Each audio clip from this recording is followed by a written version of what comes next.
The fluorescent hum of the hospital was usually a constant, almost comforting drone for Sarah. Tonight, however, as she stepped onto Ward C for her night shift, the silence felt different. It was a heavier, more profound kind of quiet, settling deep into the empty corridors, broken only by the distant rhythmic beep of a machine from a floor above. Ward C, known for its long-term care patients and a relatively calm atmosphere, felt particularly hushed tonight. Sarah, a seasoned nurse with years spent navigating the delicate balance of life and loss, inhaled deeply, the familiar scent of antiseptic and old linen filling her lungs. She checked her watch. Just past 11, most patients were asleep or at least settled for the night. She began her rounds, her steps soft against the polished linoleum, the only sound her own quiet breathing. She passed room 309, then 310. Each door she peered into revealed the still form of a sleeping patient, the gentle rise and fall of their chests a testament to the fragile peace of the night. But as she approached room 311, she paused. It was faint at first, barely a whisper carried on the sterile air, a soft, almost imperceptible sound. She tilted her head, listening. It was there again, a choked, quiet sob. Sarah frowned. Room 311 was occupied, but the sound wasn't coming from within. It seemed to drift from the room next door, room 312. And room 312, she knew, was empty. It had been undergoing a deep clean for the past week, awaiting a new patient. The bed was stripped, the equipment pushed against the walls. It was designated vacant. Yet, the sobbing persisted. It wasn't the raw, loud wail of sudden pain or grief. This was a quiet, almost resigned lament, the kind that comes from deep within, when tears are shed not out of shock, but from an enduring sorrow. It made the hairs on Sarah's arms stand just a little. Her professional instincts, however, outweighed her growing unease. Empty or not, if there was a sound, there was a reason. Perhaps a new admission had arrived unannounced, or a visitor had found their way in, seeking a private space to grieve. She pushed the lingering thought of the room being empty to the back of her mind. Taking a slow, deliberate breath, Sarah pushed open the door to room 312. The room was bathed in the soft, ambient glow of the distant corridor lights, filtering through the semi-sheer blinds. It was undeniably empty. The bed frame stood stark, unmade. No IV stands, no personal belongings, no patient. But the sobbing didn't stop. It seemed to emanate from the very air, from the space directly beside the empty bed. It was closer now, clearer, a quiet, broken sound that tugged at something deep within her. "Hello?" Sarah's voice, usually steady and calm, wavered slightly. Only the sobbing answered her. It was chilling. She walked slowly, cautiously towards the source, her hand reaching out for the light switch, but hesitated.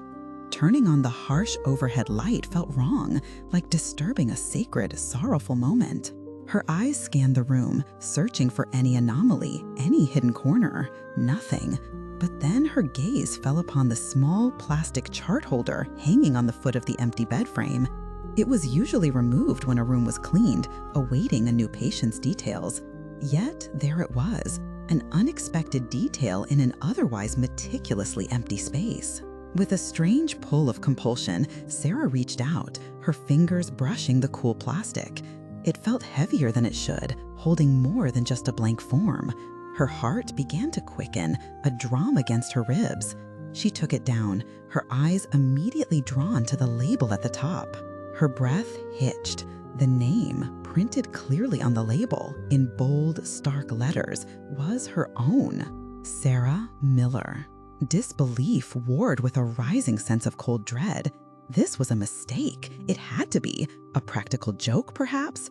But the hospital staff rarely play pranks like this, and certainly not on an empty chart. Her eyes dropped lower, to the space where the patient's diagnosis was written. Her fingers trembled as she focused. The words seemed to jump off the page, shattering the quiet of the room, echoing the silent scream that began to form in her throat. Diagnosis, DOA. The words swam before her eyes, stark and impossible.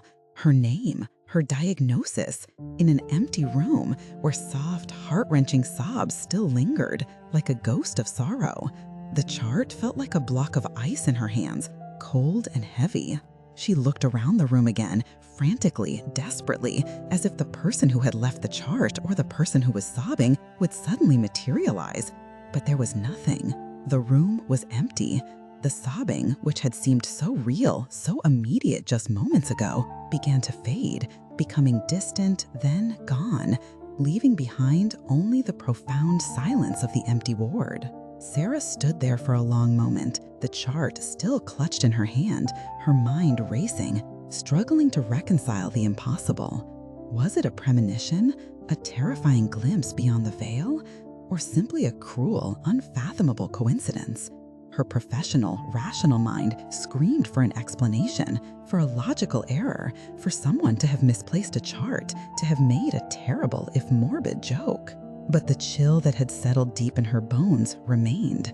The memory of that quiet, hopeless sobbing clung to her, a phantom sound in the suddenly too quiet hospital wing.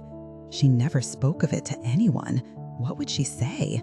That she found her own death certificate in an empty room, accompanied by unseen tears?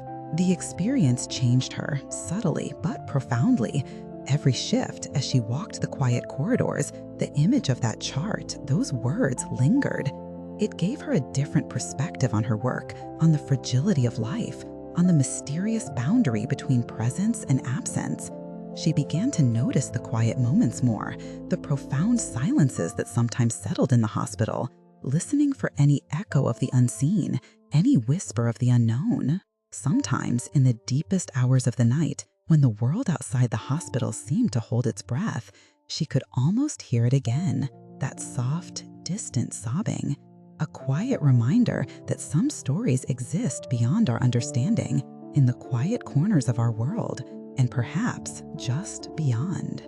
This unsettling experience became a secret chapter in Sarah's life, a personal brush with something inexplainable. It didn't make her afraid, not exactly, but it left her with a heightened awareness, a deep sense of the delicate thread upon which life often hangs. And she carried that awareness with a quiet reverence through every single shift, a silent testament to the quiet wing sob and her chart, DOA. What do you make of such an experience? Have you ever had a moment that defied all logic, leaving you with more questions than answers?